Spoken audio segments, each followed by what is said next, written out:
A B बराबर ए सी है, तो आपको दर्शाना है कि ए डी जो है, ए डी रेखाखंड बी सी को समद्विभाजित करता है और ए डी कोण ए को भी समद्विभाजित करता है। इस चीज को आपको शो करना है। तो देखिएगा जैसा प्रश्न कह रहा है उसी अनुसार हम एक चित्र बनाते हैं। इसमें देखिएगा हमने एक त्रिभुज बनाया है ए बी सी। इसमें प्रश्न में कह रहा है कि ए बी बराबर ए सी है, तो ए बी बराबर क्या होगा, ए सी होगा।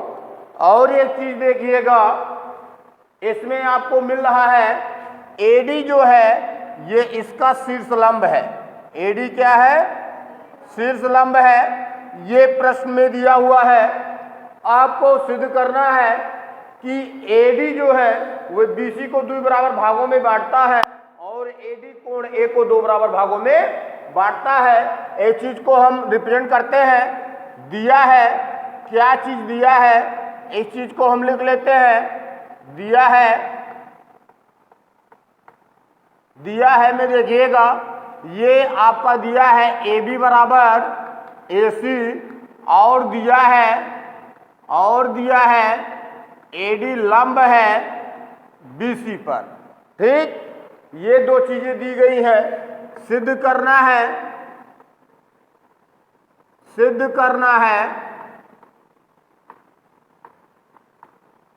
करना है आपको ये जो चीजें आपको दी गई हैं, यानी कि एडी रेखा बीसी को समद्विभाजित करता है, यानी बीडी बराबर सीडी आपको सिद्ध करना है और सिद्ध करना है कोण बी ए डी बराबर कोण सी ए डी। ये चीजें आपको सिद्ध करनी है। देखिएगा उपपत्ति पर चलते हैं, सॉल्व करते हैं।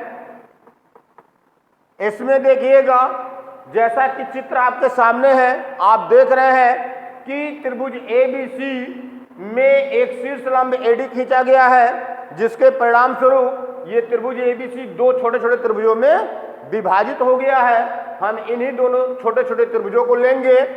तो देखिएगा त्रिभुज ADB और त्रिभुज ADC में इन्हीं दोनों त्रिभुजों को लेते हैं। और इसमें देखिएगा चूंकि दिया हुआ है AB बराबर AC, ये दिया है, ये प्रश्न में ही दिया है। आगे देखिएगा आपको कोण ADB बराबर कोण ADC बराबर 90 अंश मिलेगा, लंब है, यह भी प्रश्न में ही दिया है। आगे देखिएगा आपको AD बराबर AD मिलेगा। ये दोनों त्रिभुजों में उभयनिष्ठ है, दोनों त्रिभुजों में उभयनिष्ठ है। अतः देखिएगा आपको त्रिभुज ADB और ADC इन दोनों त्रिभुजों में कर्ण मिल गया AB बराबर AC, कोण ADB बराबर कोण ADC बराबर समकोण मिल गया और AD बराबर AD ये उभयनिष्ठ है, यह एक भुजा है, तो आपको एक भुजा प्राप्त हो गई। अतः इन दोनों त्रिभुजों में कर्ण, समकोण और भुजा प्राप्त हो रहा है। तो आप लिख सकते हैं त्रिभुज ADB सर्वांगसम होगा त्रिभुज ADC के, और ये सर्वांगसम होगा RH यस सर्वांग समता के नियम से। देखिएगा जब दो त्रिभुज सर्वांगसम हो जाते हैं तो इनके करेस्पॉन्डिंग पार्ट जो होते हैं, इनकी संगत भुजाएं जो होती हैं वे बराबर होती हैं। अतः आप कह सकते हैं कि BD बराबर CD होगा, ये होगा CP CT से, और आप लिख सकते हैं कोण BAD बराबर कोण CAD, और यह भी होगा CP CT से। इस प्रकार से आपके ये दोनों क्वेश्चन सॉल्व होते हैं। यानी जब BD बराबर CD हो गया तो यहाँ पर देखिएगा AD जो है वो BC को 2 बराबर भागों में विभाजित कर दिया और कोण BAD बराबर कोण CAD हो गया। इससे यह स्पष्ट हो गया कि AD जो है वह कोण A को भी विभाजित करता है। आगे देखिएगा, इसी क्वेश्चन को एक बार फिर से समझने का प्रयास कीजिएगा। कह रहा है एडी एक समद्विबाहु त्रिभुज एबीसी है और एडी एक समद्विबाहु त्रिभुज एबीसी का एक शीर्ष लंब है जिसमें AB बराबर AC है। तो कह रहा आप दर्शाइए कि AD रेखाखंड BC को समद्विभाजित करता है, यानी AD जो है ये BC को दो बराबर भागों में विभाजित करता है। और कह रहा AD जो है ये कोण A को समद्विभाजित करता है, ये AD जो है ये इस कोण A को भी दो बराबर भागों में बांटता है। इस चीज को दर्शाना है। देखिएगा प्रश्न में जो दिया है इस चीज को सर्वप्रथम हमने रिप्रेजेंट किया है, क्या चीज हमको सिद्ध करना है इस चीज को हमने लिख लिया है। आगे देखिएगा हम इन्हीं दोनों त्रिभुजों को लेते हैं, त्रिभुज ADB और त्रिभुज ADC को लेते हैं और इन्हीं दोनों त्रिभुजों की सहायता से हम सिद्ध करने का प्रयास करते हैं। देखिएगा त्रिभुज ADB और त्रिभुज ADC इन्हीं दोनों त्रिभुजों में देखते हैं। इसमें देखिएगा AB बराबर AC ये प्रश्न में ही दिया है AB बराबर AC। और आगे देखिएगा चूंकि AD शीर्ष लंब है, इस शीर्ष से इस पर लंब डाला गया है तो ये 90 होगा। तो यहाँ पर देखिएगा कोण ADB बराबर कोण ADC बराबर 90 अंश, क्योंकि ये भी 90 तो ये आपका समकोण हो गया। आगे देखिएगा ये भुजा AD जो है वो इस त्रिभुज में भी है, भुजा AD जो है वो दूसरे त्रिभुज में भी है, अतः AD बराबर AD होगा और यह दोनों त्रिभुजों में उभयनिष्ठ होगा। इस प्रकार से देखिएगा इन दोनों त्रिभुजों में हमको ये कर्ण प्राप्त हो गया, समकोण प्राप्त हो गया और यह एक भुजा प्राप्त हो गई। अतः त्रिभुज ADB सर्वांगसम हो गया त्रिभुज ADC के। और ये सर्वांगसम किससे हुआ? सर्वांगसमता के RHS रूल से, RHS नियम से। देखिएगा जब ये दोनों त्रिभुज सर्वांगसम हो गए तो इनके संगत पार्ट जो होंगे वे बराबर होंगे, यानी BD बराबर CD होगा। इससे स्पष्ट हो गया कि AD जो है वो BC को दो बराबर भागों में विभाजित कर रहा है और कोण BAD बराबर कोण CAD होगा, यानी कोण BAD बराबर कोण CAD, यानी ये दोनों बराबर होंगे। तो इससे यह स्पष्ट हो गया कि AD जो है वो कोण A को भी दो बराबर भागों में विभाजित करता है। इस प्रकार से ये प्रश्न आपका सॉल्व होता है। देखिएगा ये आपका त्रिभुज की असंख्याओं में से पहला प्रमेय है। ये प्रमेय 7.6 है, NCERT की बुक में देखिएगा।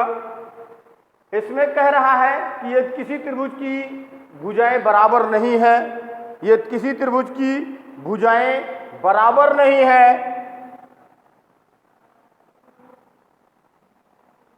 यदि किसी त्रिभुज की भुजाएं बराबर नहीं है तो बड़ी भुजा के सामने का कोण बड़ा होगा।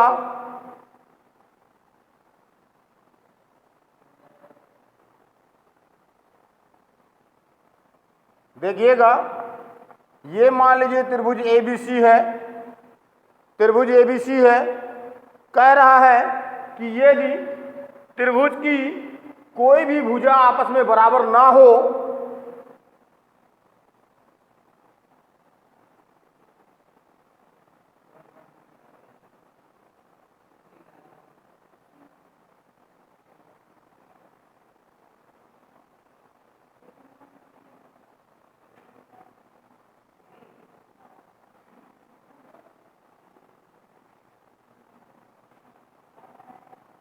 देखिएगा कह रहा है यदि किसी त्रिभुज की कोई भी भुजा आपस में बराबर नहीं है तो बड़ी भुजा के सामने का कोण बड़ा होता है। ये चीज आपको दिखाना है। देखिएगा हमने त्रिभुज ABC लिया, त्रिभुज ABC लिया। इसमें देखिएगा सबसे बड़ी भुजा जो है वह AC है, इसमें सबसे बड़ी भुजा AC है। आपको दिखाना है कि AC के सामने का कोण B जो है ये सबसे बड़ा कोण है, ये कोण सबसे बड़ा है। तो यही चीज आपको दिखाना है। देखिएगा आप लिख सकते हैं क्या चीज दिया है और क्या चीज आपको सिद्ध करना है। ये दो चीज आप लिख सकते हैं। देखिएगा इसमें दिया है त्रिभुज ABC ज्ञात है, त्रिभुज ABC में AC बड़ा है। अब AC यहां पर देखिएगा दोनों भुजाओं से बड़ा होगा, AB से भी बड़ा होगा और BC से भी बड़ा होगा। तो यहां पर देखिएगा यदि हम AB को लेते हैं तो AC is greater than AB, ये चीज हमको ज्ञात है, इसके बारे में हमको पता है। हमको सिद्ध करना है कोण B बड़ा है कोण C से। हमको सिद्ध करना है कि कोण B बड़ा है कोण C से। उसी प्रकार से हम सिद्ध कर सकते हैं कि कोण B बड़ा है कोण A से। जिस तरीके से हम ये सिद्ध करेंगे कि कोण B बड़ा है कोण C से, उसी तरीके से हम ये भी सिद्ध करेंगे या कर सकते हैं कि कोण B बड़ा है कोण A से। देखिएगा हम रचना करते हैं, रचना क्या करते हैं, रचना में देखिएगा हम AB के बराबर भुजा AC पर एक बिंदु D इस प्रकार लेते हैं, भुजा AC पर एक बिंदु D इस प्रकार लेते हैं कि AB बराबर AD हो। इस चीज को हम लिख लेते हैं। देखिएगा भुजा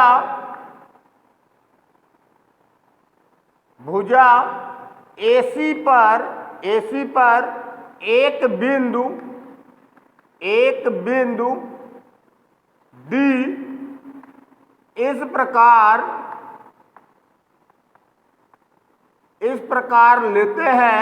D इस प्रकार लेते हैं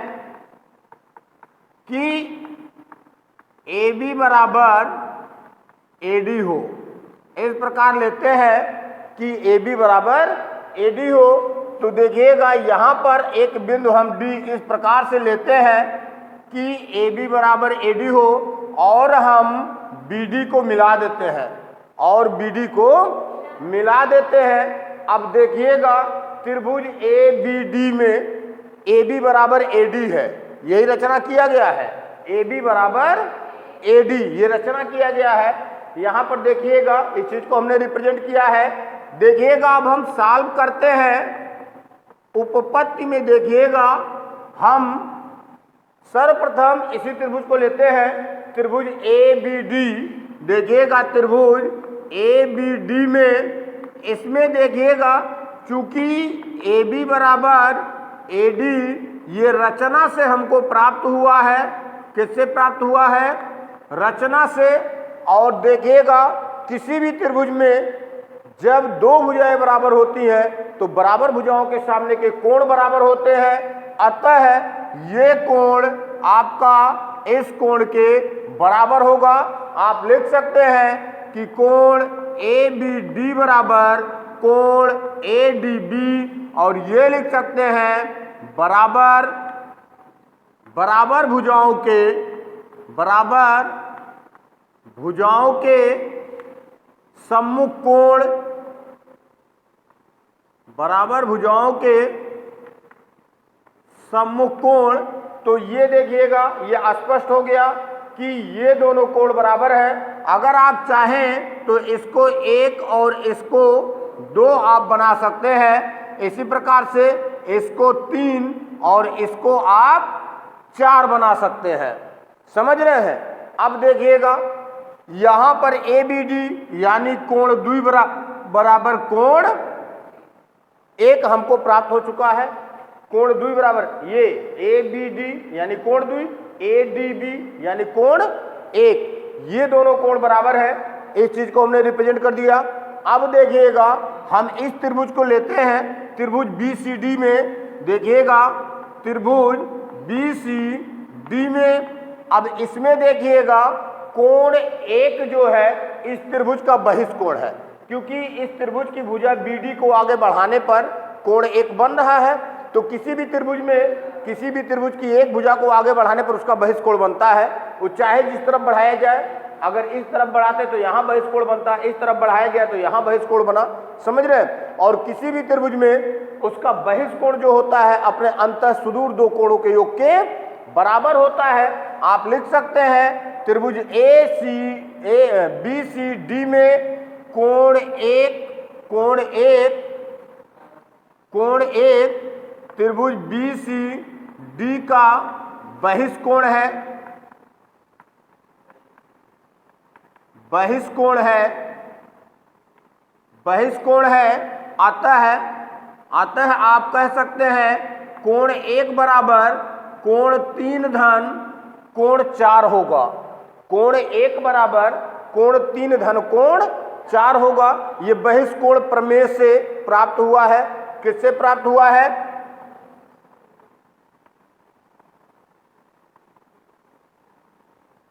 बहिष्कोण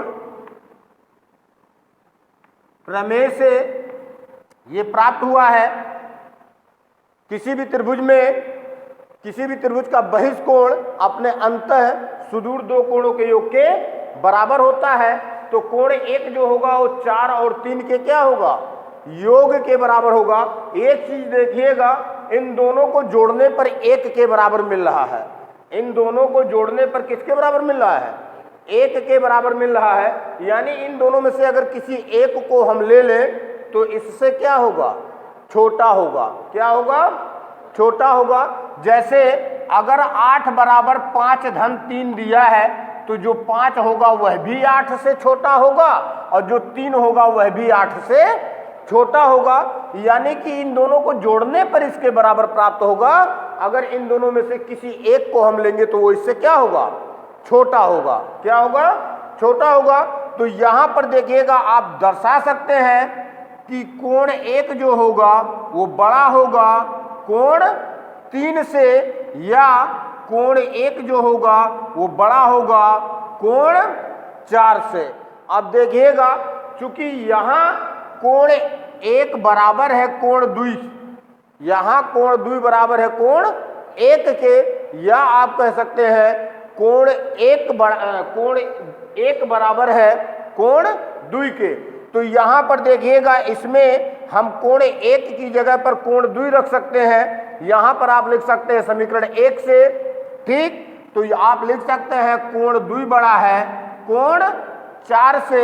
ये होगा समीकरण 1 से। यहां पर देखिएगा हमने समीकरण 1 इसको बना दिया है, ठीक। तो अब ये स्पष्ट होता है कि कोण 2 जो है वो बड़ा है किससे? 4 से।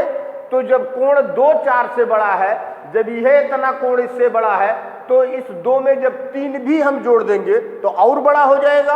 भाई जब इतना कोण बड़ा है 4 से, तो 2 में जब 3 जोड़ देंगे तो और बड़ा हो जाएगा। तो यहां पर देखिएगा, आप लिख सकते हैं कोण 2 धन कोण 3 और बड़ा होगा कोण 4 से, और कोण 2 धन कोण 3 बराबर कोण B हो गया। क्या हो गया? कोण B, ABC, यही पूरा कोण हो गया ना। तो आप लिख सकते हैं कि कोण B बड़ा है और कोण 4 देखिएगा C है, तो इसको आप लिख सकते हैं कोण C। इससे यह स्पष्ट होता है कि कोण B बड़ा है कोण C से। यही चीज हमको यहां दर्शाना था। देखिएगा, ये कह रहा था कि आपको दिखाना है बड़ी भुजा के सामने का कोण बड़ा होता है। हमने यहां पर लिया था AC बड़ा है AB से, AC बड़ा है AB से, तो AC के सामने का कोण B बड़ा होगा AB के सामने के कोण C से। इसी चीज को हमने यहां दर्शाया है। हमने आपको पहले ही बताया था कि जिस तरीके से हम ये शो कर रहे हैं कि कोण 4 से ये कोण B बड़ा है, उसी तरीके से हम कोण A को भी दर्शा सकते हैं कि कोण A से बड़ा है कोण B।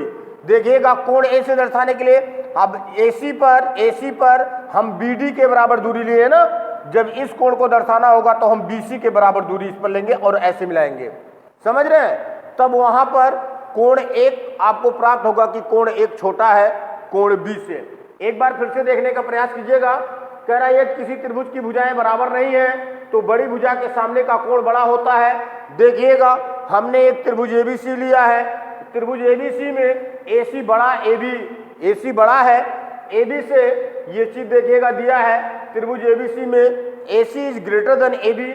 आपको देखिएगा प्रूव करना है, सिद्ध करना है angle B is greater than angle C। आपको सिद्ध करना है कि कोण B बड़ा है कोण सी से। देखिएगा हमने रचना किया है, रचना हमने क्या किया है, AC चूंकि सबसे बड़ी भुजा है तो AC पर हमने एक बिंदु D इस प्रकार से लिया है कि AD बराबर AB हो। AC पर एक बिंदु D हमने इस प्रकार लिया है कि AD बराबर AB हो, ये हमने रचना किया है। अब देखिएगा हम सॉल्व करते हैं।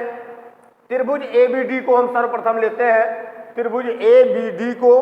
देखिएगा त्रिभुज ABD में AB बराबर AD है, ये रचना हमने किया है कि AD के बराबर AB है, समझ रहे हैं। जब AB बराबर AD है तब देखिएगा बराबर भुजाओं के सामने के कोण बराबर होते हैं, तो कोण ABD बराबर कोण ADB होगा।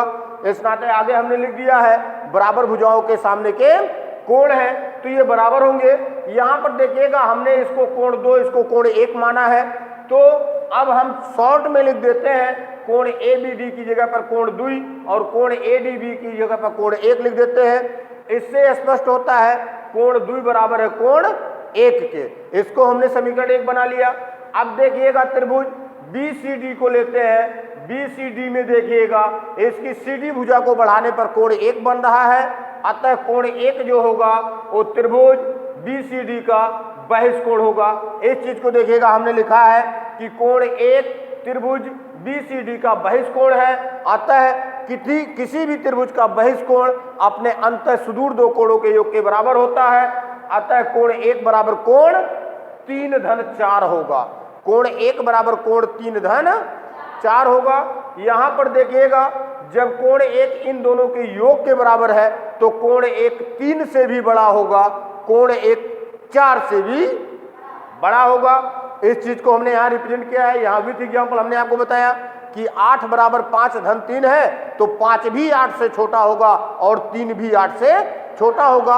हाँ ये जरूर है कि 5 और 3 को जोड़ने पर इसके बराबर प्राप्त होगा, लेकिन इन दोनों में से अगर हम किसी एक को लेते हैं तो वो 8 से क्या होगा, छोटा होगा। उसी प्रकार से कोण 1 बराबर कोण 3 धन 4 है, तो इन 3 और 4 में से किसी भी एक कोण को हम लेंगे तो वह 1 से क्या होगा, छोटा होगा। तो कोण 1 यहाँ बड़ा है कोण 3 से, angle 1 is greater than angle 3। सो इसी प्रकार से देखिएगा angle 1 is greater than angle 4। यहाँ पर देखिएगा चूंकि समीकरण 1 में कोण 2 बराबर कोण 1 हमने दिखाया है, तो यहाँ हमने कोण 1 की जगह पर क्या रख दिया, कोण 2। क्या रख दिया, कोण 2। जब कोण 2 हमने 1 की जगह पर रख दिया तो ये प्राप्त हुआ angle 2 is greater than angle 4। यहाँ पर एंगल 2, ये कोण 2 जो है वो 4 से बड़ा है। अब ये चीज ये देखिएगा जब 2 4 से बड़ा है और 2 में हम 3 भी जोड़ देंगे तो और बड़ा हो जाएगा, यानी कि 2 धन 3 बड़ा होगा किससे, 4 से। 2 धन 3 4 से बड़ा है और 2 धन 3 की जगह पर हम कोण ABC लिख सकते हैं या कोण B लिख सकते हैं और 4 की जगह पर हम कोण C लिख सकते हैं। इस प्रकार से स्पष्ट होता है कि कोण B is greater than angle B is greater than angle C, यानी कोण B बड़ा है कोण C से। इस प्रकार से ये थ्योरम, ये प्रमेय आपका समाप्त होता है। आगे देखिएगा। तो आज के लिए इतना ही बस, अब फिर मिलते हैं अगले वीडियो में, तब तक के लिए धन्यवाद।